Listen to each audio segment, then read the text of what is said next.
Nightmare Narratives here. I've put a lot of care into bringing these classics to you, and I'd love to know where you're listening from. Feel free to leave a comment, and if you're enjoying this, a like would mean a lot. Now, sit back and enjoy the show.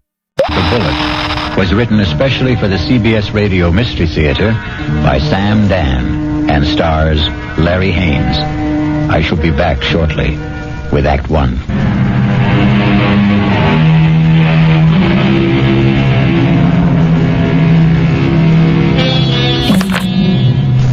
It's a quiet little bar, Paddy Noonan's, and Jerry Price stops there every evening on his way home from work. He's not looking for anything special in the way of atmosphere, adventure, companionship, and he has no intention of getting drunk. Just a couple of beers, perhaps, to bridge a busy day, to ease the fatigue, the strain on his nerves. In the comfortable half-light of Paddy Noonan's, the world outside becomes vague, distant, especially when Old Man O'Rourke is holding forth. And he lay there, his head against the barricade, and the blood from him falling soft upon the pavements. I looked in his face, and I could see his death was upon him. "'Tis a bitter thing," I said, "to die at 17. And for a moment his darkening eyes held mine. And with his last strength he said, "'Tis a sweet thing to die for Ireland." Sweet indeed, Mr. O'Rourke. Any calls for one on the house? I thank you, Paddy Noonan. I see Jerry Price. Excuse me. Good evening, Jerry. Hi. I didn't notice you come in. Well, when Old Man O'Rourke's in form, you don't see anybody, Paddy. The old man there, he carries his war. I know I carry mine. You ever think of yours, Jerry? No, never. Never? Nope. The day I came home from Vietnam, I put away the uniform. I also put away everything that went with it. The army, the war, like a snake sheds his skin. Now, the past is gone, Paddy. It's dead, so you forget it. You go on to other things. Hey, what's everybody drinking? This round's on me. Set 'em up, Paddy. Mr. Edward Clark himself. And what's the occasion? Hey, I got a little announcement. Guess what the old lady tells me this morning?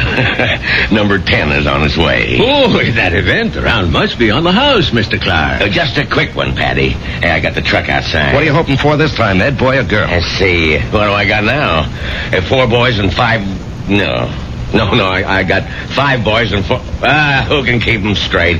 All I know is I'm always tripping over somebody. 10 kids in 12 years. Well, you can't tell me it isn't exciting to hear there's going to be a new baby. Oh, yeah. I know it's going to be a kid who'll wet his pants and keep me up half the night. It's another mouth I got to feed. Yeah, well, guys, I got to ride. I'll see you tomorrow. You know, Paddy, it's funny. People who don't want kids, can't stand kids, can't afford them, can't raise them, they can't help getting kids. Whereas, guess there just isn't any justice in this world. Well, there may be no justice, Jerry, but there's always hope. How long have you been married? Right after I got out of the army, it'll be 9 years. A fellow used to come in here, and they were married 15 years before they had their first. Am I really out of the army 9 years? Tell me, Paddy, you're an old philosopher. Where does it go, huh? Down the hatch and try another. Yeah, don't mind if I do. Oh, wait on a paying customer first. Where? A fella standing at the end of the bar.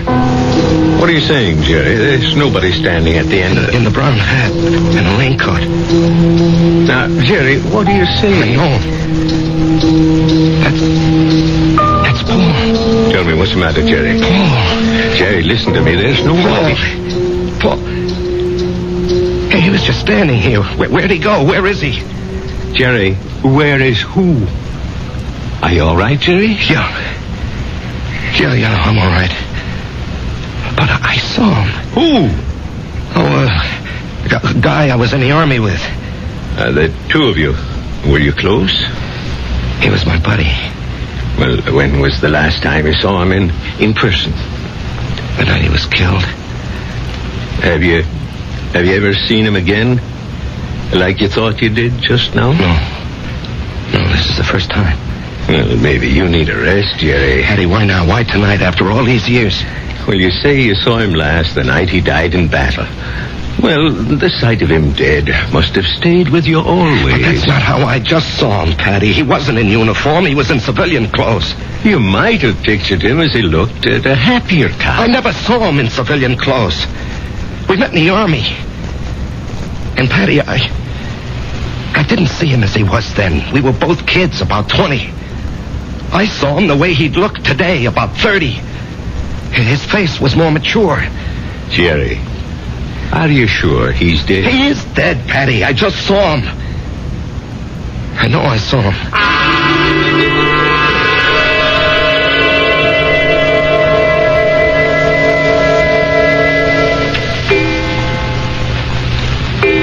Jerry, it's after midnight. Oh, I'm not finished, honey. I got to clean up these reports, Marge. Honey, a new rule has just been passed in this house. All paperwork shall be done in the daytime. Marge, I have to call on customers. Be reasonable, huh? Am I the kind of wife who makes idle criticism? No, indeed. Constructive suggestions, that's my motto. Northeast Distributors can solve all your paperwork problems by hiring a girl. Honey, I'm lucky to have the job. No, Jerry. You're not lucky. They're lucky. Well, everybody knows you're a terrific salesman. Well, you could get another job tomorrow. More money, less headache. Honey, I couldn't walk out on Joe Keller. Why not? Well, I'll never forget what that man did for me. I came home from the Army, a kid with no experience. I needed a job. He took a chance with me. Now he needs me. Oh. Well, I'm just worried about you, Jerry. You look so tired all the time. No, I'm in great shape. Will you go see Doc Steiner? I did, today. Oh, well, it's about time. You needed a checkup. Well, I didn't just go for the checkup, honey. I went for the other thing. Jerry. Well, he said some people, men, well, they're okay in every way, but it just doesn't work out for them. Jerry, it's all right. No, honey. It's all my fault. Honey.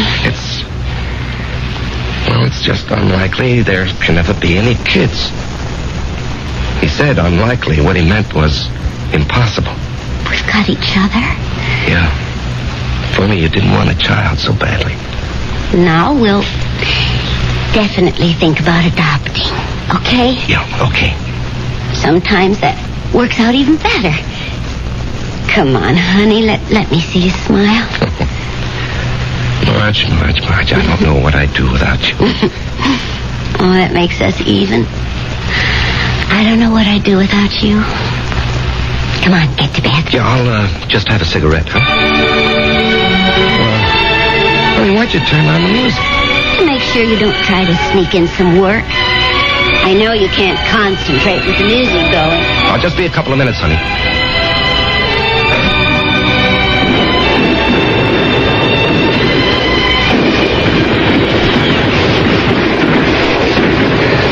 Halt! Let's hear that password. Paul, is that you? Jerry. Hey, climb down the hole, make yourself at home. Man, I'm so beat I can't even remember the password. That's all right. I don't even know what it is. I got a cigarette? What'd they want back at the CP, Jerry? Patrol. You going? Yep. But you went out yesterday. Well, maybe I better write to my congressman, huh? I don't have any more cigarettes. Here, finish this one. Paul, I don't know if I can go out again. We're being relieved tomorrow. We were promised a rest. I just don't know if I can go out again. But you ain't going out, Jerry. Didn't you hear? I'm going. Oh, no. I'll say you and I made a trade. No, Paul, I can't let some other guy But do... I'm not some other guy. I'm your buddy. What's the matter, Jerry? You never did it for me.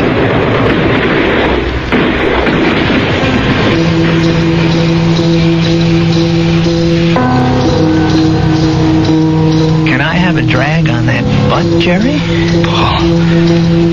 Paul, you're alive. I'm alive, Jerry. I'm here with you. In your living room. No, you can't be here. I went out afterward. I found your body. I carried it back. Maybe it wasn't you. It was me. But you were dead. You were killed. Yes, Jerry. I was killed. Jerry, will you turn that radio off and come to bed? Marge, he's here. Who's here? Can't you see him? Jerry, I don't see anyone. Paul, why can't she see you? She will. They all will. When? Later. I have to go now, Jerry. No, Paul. Paul, tell her. Jerry. She'll think I'm crazy, Paul. Paul. He's gone, Marge. He's gone. Jerry, honey, what's going on here? Marge, he was here. He was right here. Now, you got to believe that. I'm not drunk, and I'm not crazy. I believe you. I believe you, Jerry. Now, here, just sit down. Don't do anything. Don't say anything.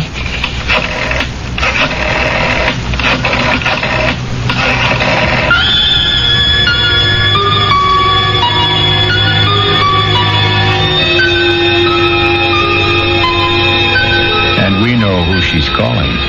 But can a doctor help what ails Jerry?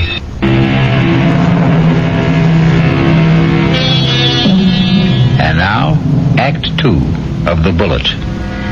Let us trace the path of the bullet.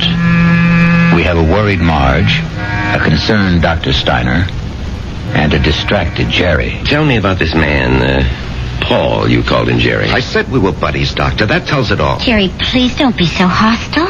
Dr. Steiner's only trying to help. You were buddies. You came back alive and he didn't. Yo. There's an extensive medical literature on the subject. Oh, I'm sure there is. Jerry. I'm not being hostile, Marge. I know I saw him. Of course you saw him. Well, finally. But that doesn't mean he was there. You see, Jerry, the death of a wartime comrade remains an eternal reproach. All who survive are sentenced forever to feelings of guilt. No. Doctor, the wars are fought by kids in foxholes. The literature is written by doctors and authors. That's hardly fair, Jerry. I'm the authority on war, Doctor, because I was a kid in a foxhole, and I don't feel guilty about my buddy. You don't? No. Tell me why.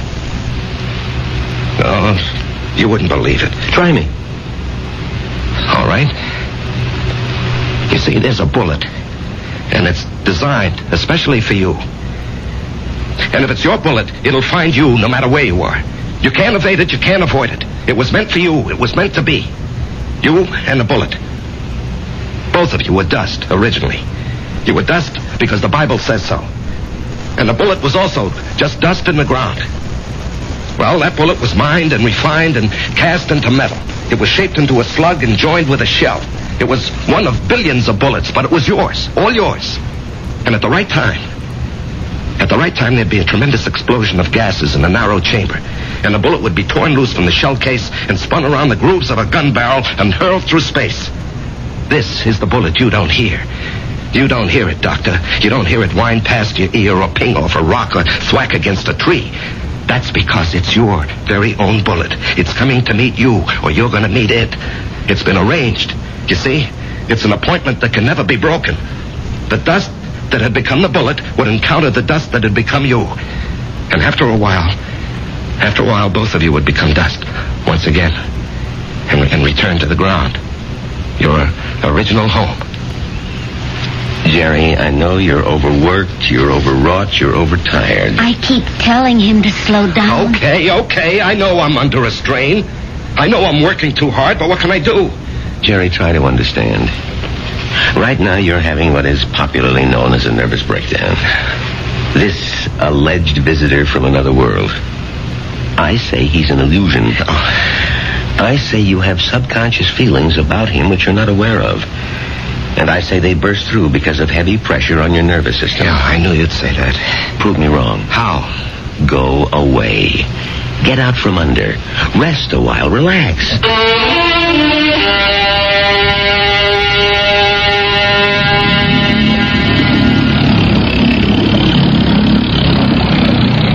Oh, honey, this looks like a good spot. You want to stop here and try for some fish? Well, Marge, I think I'd like to go back and play 9 holes this afternoon. Great. I need more practice with my iron. Honey, you know, you've been getting a lot of sun. Maybe you better take it easy for a few hours, huh? And besides, you have an appointment with, what's that name? Biscayne Appliances. See, Jerry, I wasn't sleeping when you called that number this morning. Now, Marge, I've been good all month. I was just getting restless, that's all. Look, they're a big chain down here. If I can open them up, I'll justify the trip. Justify? To whom? Why do you have to justify anything? Isn't your health important enough? Honey, Joe Keller was very nice about it. Joe Keller had no choice. Marge.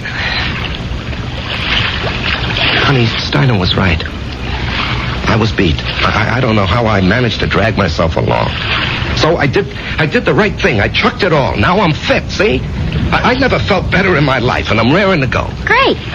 In a month or two, we may think about going back. I'm not used to being idle, honey. Neither am I. But I am learning to love it. Oh, Marge. Why didn't I meet you when I was young? Young?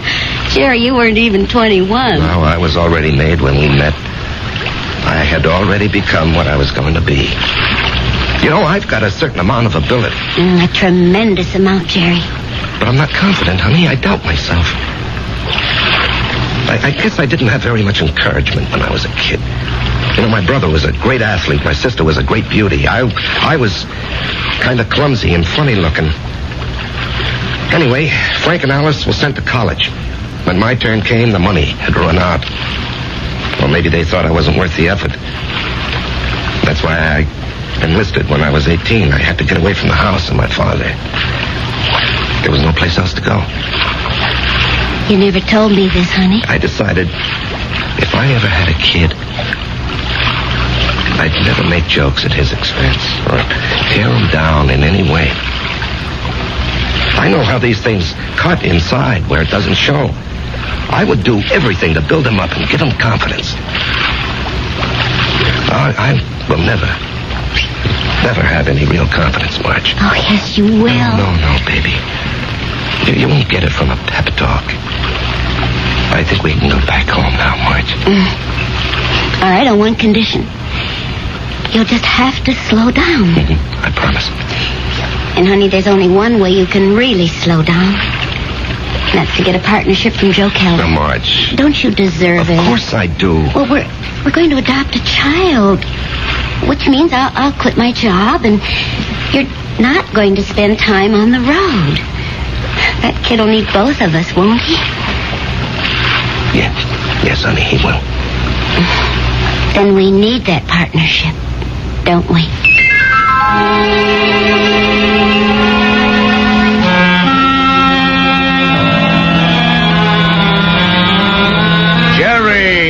Jerry, baby.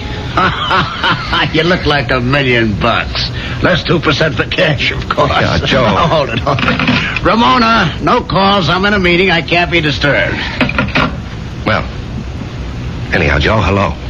I want you to take it easy for a while, you hear? Yeah, I'm ready for action, Joe. Oh, you think you're ready. Now, listen.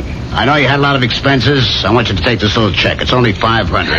I'm strapped for cash this week. I had to pop for a whole new computer setup. But anyway, I decided to increase your bonus to 5%. That'll amount to a pretty sweet raise, huh? Now, Joe. Don't thank me, kid. You're entitled to it. We got to make sure you don't get sick again. Joe, I have to talk with you. Well, sure, kid. What about? Well, it's personal and important. Well, let me buy you lunch.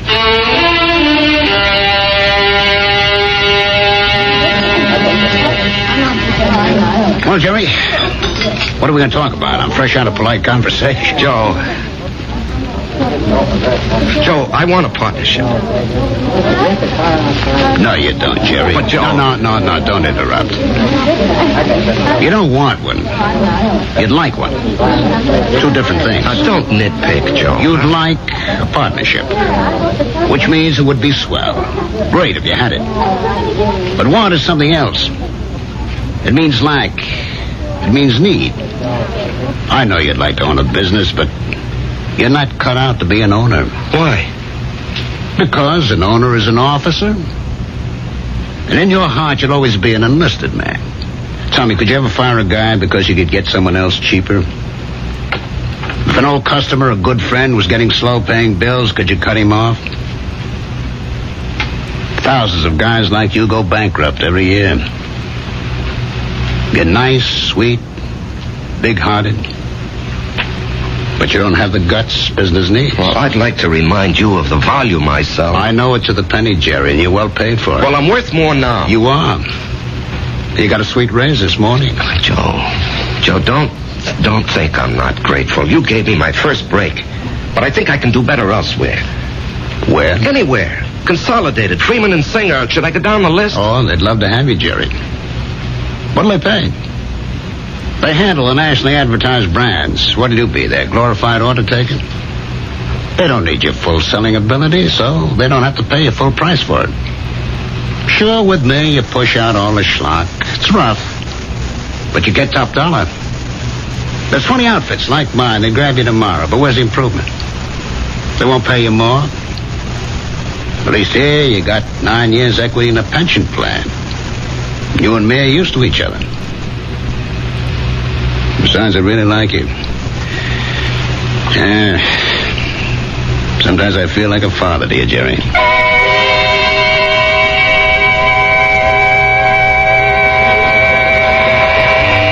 was a fiasco, Patty, a fiasco. And how do I break it to March? Oh, what's it all about, Jerry? Well, at least I don't have to put up with Ed Clark tonight. I think I'd punch him right in the mouth. We'll be deprived of his wonderful company the next 2 weeks. He's tooling that trailer into the southwest. Hello, Jerry. Patty, is someone standing behind me? No, Jerry. Paul, will you tell me why? I'll tell you everything, Jerry. When? Soon. I think maybe tonight. Paul, why do you keep popping in like this? I don't know, buddy. I can't control that. Yeah, but Paul. Patty, don't you see anyone? No, Jerry. You didn't hear anyone talking to me either. No.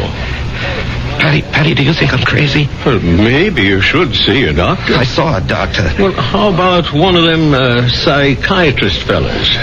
I never even told my wife. I did see a psychiatrist.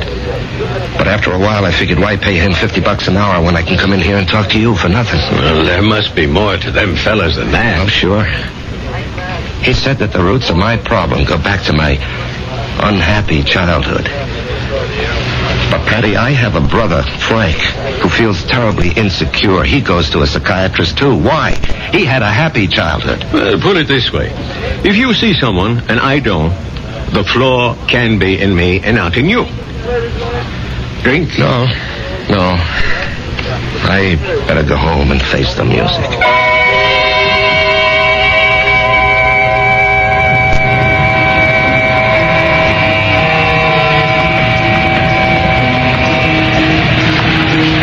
Jerry? Oh. Let's go someplace and talk. Where? Let's go to the parking lot. Sit in your car. It's cold. That won't bother you, will it? Not yet. Turn the heater on for yourself. When will everyone else be able to see you, Paul? In 2 weeks. Oh, that's great. No, it ain't. Why not? Because you'll be dead.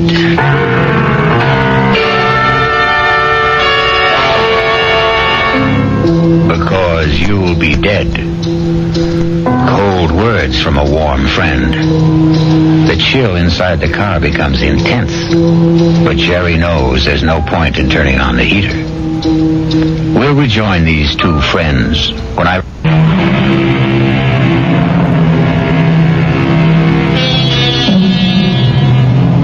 And now we return to the final act of The Bullet and a reunion of two war buddies who haven't seen each other in almost 9 years. Jerry Price, who is alive, and Paul Gardner, who is dead. The heater in this car doesn't do much good. You're shivering. Why am I going to be dead, Paul? Remember the night I went out on the patrol? Yeah, I'll remember that night as long as I live. I completed my job. I was headed back. And then I felt something smash against my head. And I knew I just met the bullet. You know, the bullet we used to talk about? I bet you don't remember. No, I remember. I felt it slam into me. And then I didn't know anything anymore. Yeah, well, when the guys told me, I went out to get you, Paul. Yeah, I might have known you would. 1 minute, I was moving through a rice paddy. And the next minute, I'm sitting in an office. And I knew a lot of time had gone by. Don't ask me how. I knew, that's all. A man was talking to me. What kind of man? You know the type that's a clerk in the government or a big corporation, fussy, self-important. Everything's got to be in the right place. He doesn't even look at me. He's got a piece of paper.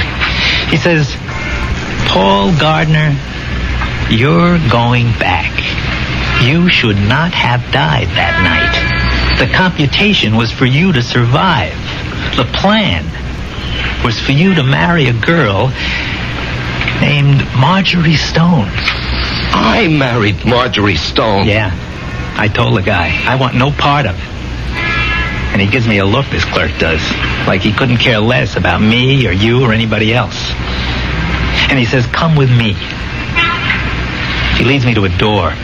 It opens.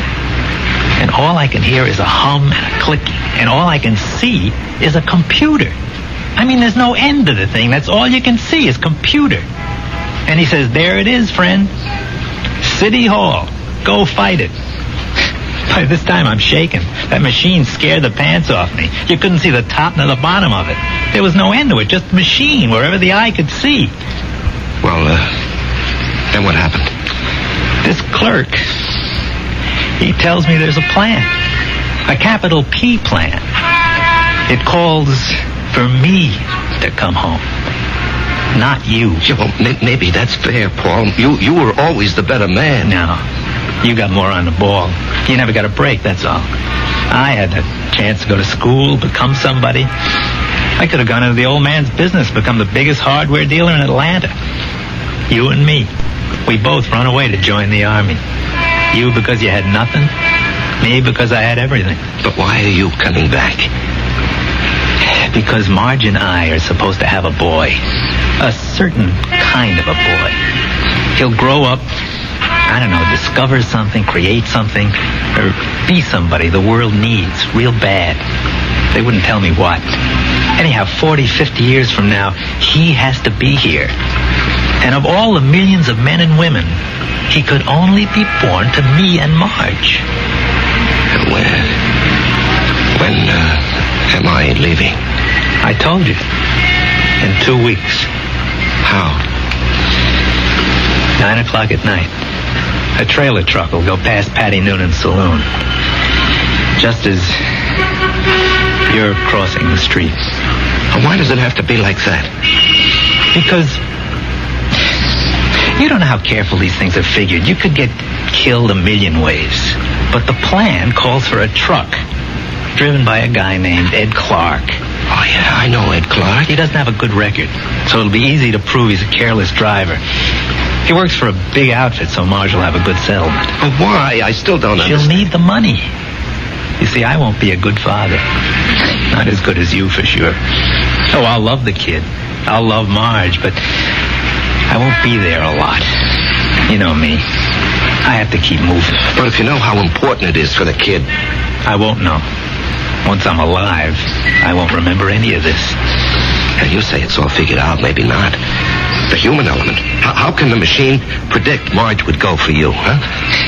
With all due respect, Jerry, did I ever have any trouble landing any dame I had my sights on? Well, with all due respect, I can't see Marge falling for your line of chatter. She will, Jerry. I'll be there when she's having a bad time. She'll be all alone. She'll need somebody. Things will take their natural course. Sure, she'll see through my line, but after a while she'll get to like it. I'm different. You're quiet. I raise hell. You let things eat at your insides, not me. I pop off. Maybe my way's no better in the long run. And she's married to you, and she loves you. But deep in her heart, she loves my way better. She'll fall in love with me. Jerry, you have to believe I don't want to do this, but it was your bullet, not mine.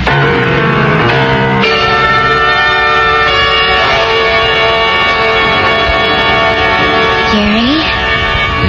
What are you thinking about? Oh, a guy downstate wants to cancel a carload of refrigerators, so I'm figuring an approach. Didn't we agree we'll work at home? Yeah, well, honey, this is just thinking. Did you talk to Joe Keller about the partnership? Yeah, And? He said no. Did you give him notice? No, he gave me a raise. Oh. Okay. Marge. Why don't you mix us a drink? Honey, aren't you going to say anything? Mm-hmm. Don't put in too much ice. Marge, please, you don't understand. I understand.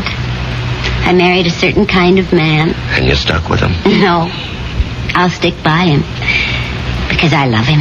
Would you have wanted a guy who'd barge into Joe Keller's office and say, Joe, either give me half the joint or I'll open up across the street and run you out of business? Oh, come on, Answer me, Jerry. Marge. I have to know. Well, maybe I did.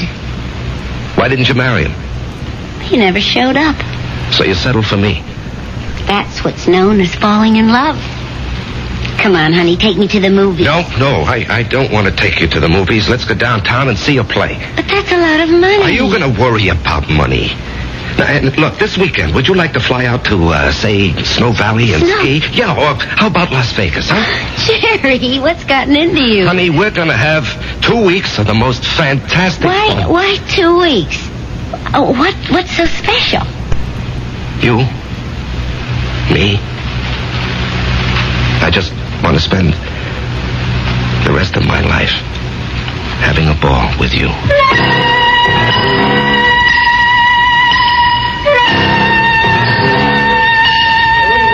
Well, hello, stranger. Haven't seen you. Why, it must be weeks. Where have you been? Oh, giving Marge a good time. Well, I must say, it's done wonders for you.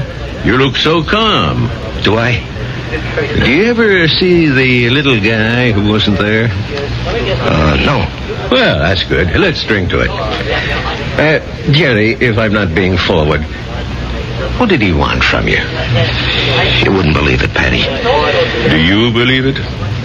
Well, I just dropped in to say hello, Patty, and goodbye. Jerry. Yeah?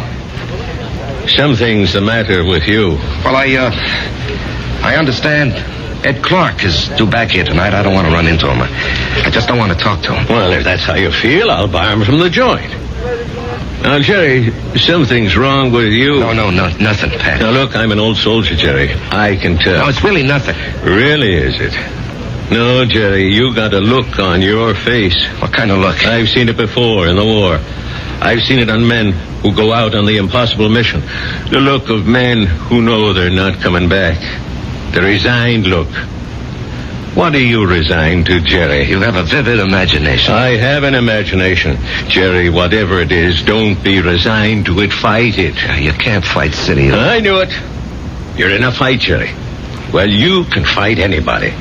You're an ex-combat soldier, and you weren't afraid of anything. When you were out there, you faced up to death, hunger, despair. What happened to you, Jerry? Where did you lose it? Face up to it now.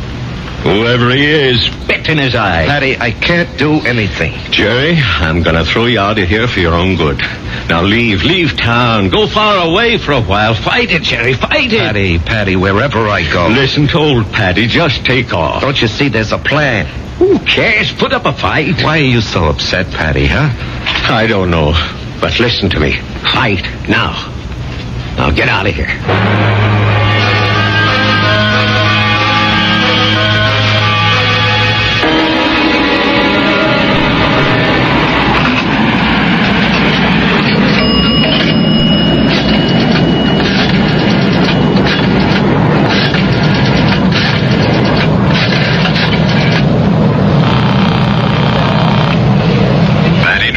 Patty, it's Jerry. I decided to fight it. Good boy, Jerry. You know, Patty, there's something about your place. I don't know how to say it, but I feel stronger, better, away from it. Well, I don't mind. So I'm going to fight. What have I got to lose, huh? Why should I do what he tells me? Why should I believe him? I don't know what it is, but I agree. I'll see you around, Patty. Universal Airlines, flight number 3 for Los Angeles and Mexico City, now boarding at gate 17. Who you calling, Jerry? Marge, I have to tell him. Jerry, don't do it this way. There'll be 100 other people on that plane. Do it the way it has to be done. Paul, I have to fight you. Why? Because it isn't fair. Was it fair for me to stop your bullet? Come on, Jerry. Ed Clark will be tooling by Patty's in less than an hour. Paul, I don't know if I have the nerve. I'll help you, buddy. I'll help you. Come on. Hello? Hello?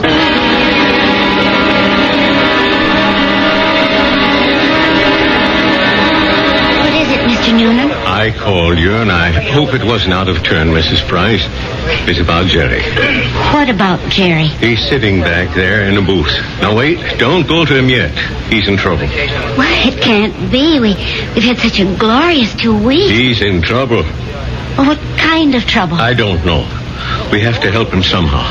Is it that Buddy? I think so. Well, the time has come to lay that nonsense to rest once and for all. And I'm going to... That won't work. Agree with him. Show him anything he wants is okay with you. Don't fight him. Or we can give him his love. Hi, honey. Hi. Buy me a drink. Oh, sure. You know, I never knew you had those little gold highlights in your hair. Oh, I'm using a different bottle this week. I love you. I love you, too. And I want you to be with me always. Come on, Jerry. Let's start. No, not yet. Are you talking to me? The plan calls for it. How do I know there is a plan? Ask anybody. Ask Marge. Jerry, what are you talking about? Marge, do you believe there's a plan that determines the actions of everybody in the whole world?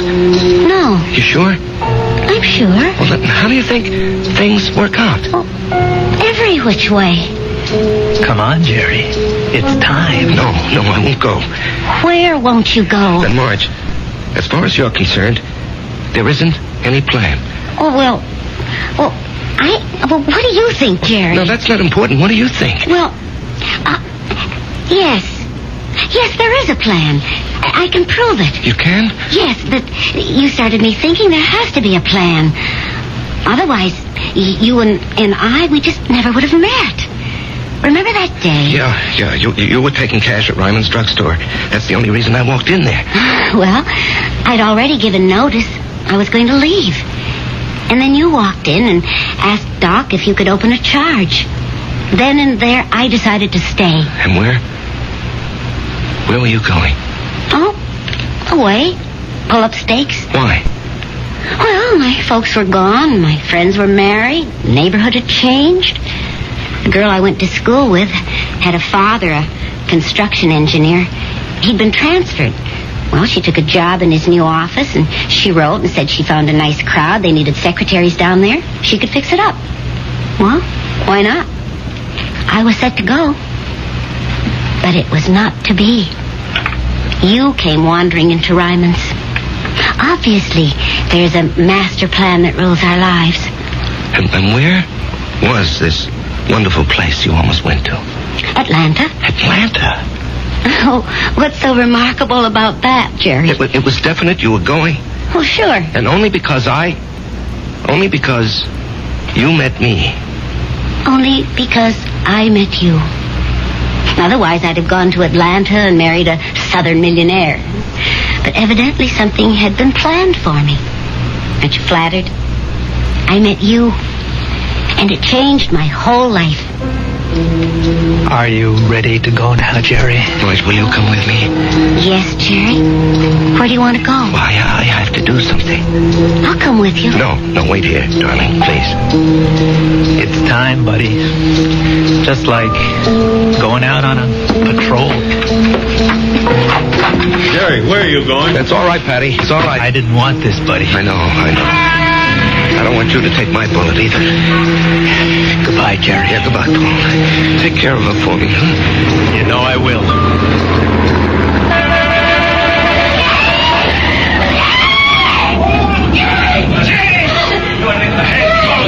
Call the police! Get an ambulance! Oh, Jerry. Barry.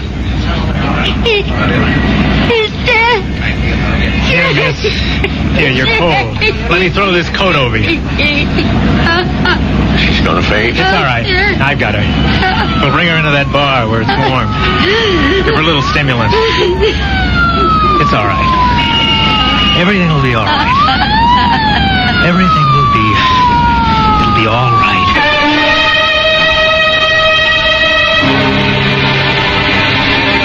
So many people preface what they believe with, "It is written." It is written in the stars. It is written on the wind. And for so many like Jerry, it is written on the bullet. I'll be back shortly.